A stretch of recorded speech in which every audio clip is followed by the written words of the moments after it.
যেই জিনিসটা আমার ডিস্ট্রিক্টের মন্ত্রী দিছে গোটা বাংলাদেশের প্রধানমন্ত্রী দিছে বাজার, এমন কোন জিনিস মাথার চুল থেকে নিয়ে পাওয়ার তালু পর্যন্ত নাই। কিন্তু তোমার আমার এত চমৎকার দেহের মধ্যে, বডির মধ্যে চুলের কথাই বলো, কানের কথাই বলো, নাকের কথাই বলো, হাতের কথাই বলো, বাজান চক্ষের কথাই বলো, যাওয়া অঙ্গ পতঙ্গের কথা বলো, সব হলো একজনের দেওয়া, উনি হলো তোমার আমার আল্লাহ। বলেন কে? ওই মাওলার পাগল হবি না, কার পাগল হবি? ব্যক্তির নামে আপনার বাড়িটা, ওই ব্যক্তি কি এখন ওই বাড়িতে আছে? আপনি যারা এখন বসবাস করেন, আপনার আগে ছিল আপনার বাবা, আপনার বাবার আগে ছিল আপনার দাদা, আপনার দাদার আগে ছিল আপনার পরদাদা। যদি জিজ্ঞেস করি আপনার পরদাদা কই, বলবেন হুজুর কবরে চলে গেছে। যদি জিজ্ঞেস করি উনার পরে আপনার দাদা কই, হুজুর তাইনেও তো চলে গেছে। তাহলে তারপরে উনার ছেলে আপনার বাবা, উনি কই? আপনারা কি বলবেন, আছে না গেছে? কথা বলেন না কেন বাবা? আছে না গেছে? এখন যদি জিজ্ঞেস করি আপনি থাকবেন, কি বলবেন? থাকবেন না যাবেন? তাহলে বোঝা গেল দুনিয়া থাকার জায়গা না। দুনিয়াতে আমরা কেউ থাকার জন্য আসিও নাই, দুনিয়ার থেকে চলে যেতেই হবে। তা আসলেন কেন? যাইতে হবে এটা তো বুঝেন, কিন্তু আসলেন কেন? কি কামাই করে কবরের দিকে রওনা করছেন, এই চিন্তা আছে মাথায়?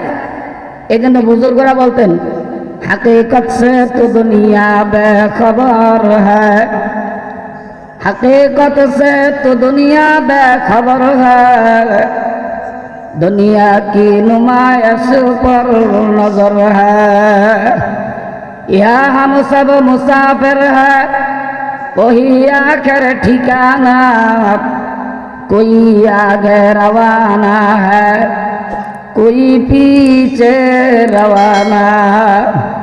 ओ मुसाफिर बंद गाटुरी बहु दूर ठिकाना, आज भी जाना कल भी जाना, कबर आखिर ठिकाना।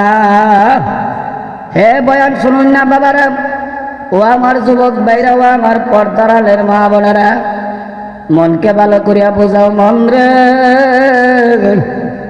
আজকে আমি দুনিয়াতে আইসা যে বাড়ি আর বাড়ি করি, গাড়ি আর গাড়ি করি, আরে আমি দুনিয়াতে আইসা কিসের পাগল হইলাম বাজান? আমি প্রায় বয়ানের মধ্যে বলার চেষ্টা করি রে বাবা, আজকে দুনিয়াতে পাগলের অভাব নাই।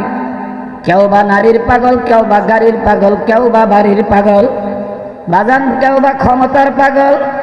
আরেক দল পাগল দুনিয়াতে আছে রে বাবা, ওরা বাড়ির, ওরা নানির, ওরা গাড়ির, না ওরা হলো আমার মাওলা পাকের পাগল।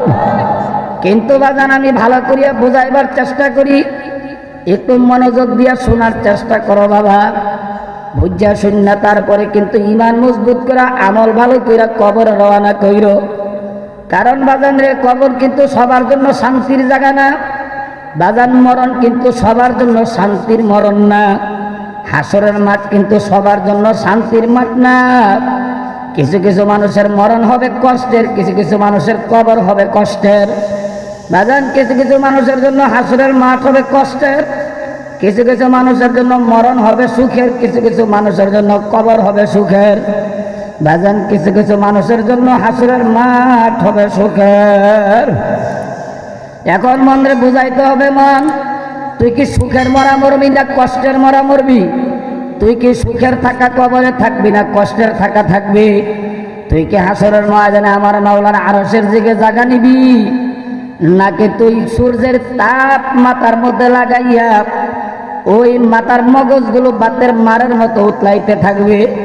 বাজানের সিদ্ধান্ত কিন্তু তোমার আমার দুনিয়াতে থাইকা নেওয়া লাগবে। দুনিয়ার থেকে বিদায় নেওয়ার পরে যদি বলো হাই হাই, আরে আমি আর নামাজ ছাড়বো না, আর রোজা ছাড়বো না, আর যাকাত যাকাত দেওয়া বন্ধ করবো না, হে আজরাইল আমার একটু সময় দিয়া দাও বাজান, খোদার কসম হাজার বার মালাকুল মউত আজরাইল কিন্তু তোমারে আমারে 1 মিনিটের জন্য আর দুনিয়ায় সময় দিবে না।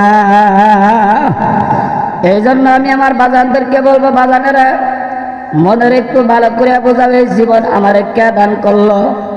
বাজান আমি কালকে মাহফিলে বলছি, মাথার চুল থেকে নিয়ে পাওয়ার তালু পর্যন্ত এমন কোনো একটা অঙ্গ নাই, এমন কোনো একটা জিনিস নাই যেই জিনিসটা আমার মা আমারে দিছে, যেই জিনিসটা আমার বাবা আমারে দিছে, যেই জিনিসটা আমার ওয়ার্ডের মেম্বার সাহেব দিছে, ইউনিয়নের চেয়ারম্যানে দিছে, বাজান যেই জিনিসটা আমার থানার এমপি সাহেব দিছে, যেই জিনিসটা আমার ডিস্ট্রিক্টের মন্ত্রী দিছে, গোটা বাংলাদেশের প্রধানমন্ত্রী দিছে, বাজান এমন কোন জিনিস মাথার চুল থেকে নিয়ে পাওয়ার তালু পর্যন্ত নাই।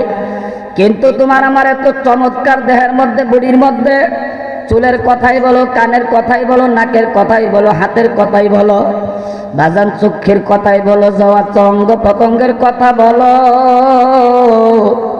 সব হইল একজনের দেওয়া, উনি হইল তোমার আমার আল্লাহ। বলেন কে? ওই মাওলার পাগল হবি না, কার পাগল হইবি রে নিমুখ হারাম? আমার মাওলাই তোর আমার মধ্যে কত নিয়ামত না দান করছে। বাজান কিছুদিন আগে আমাদের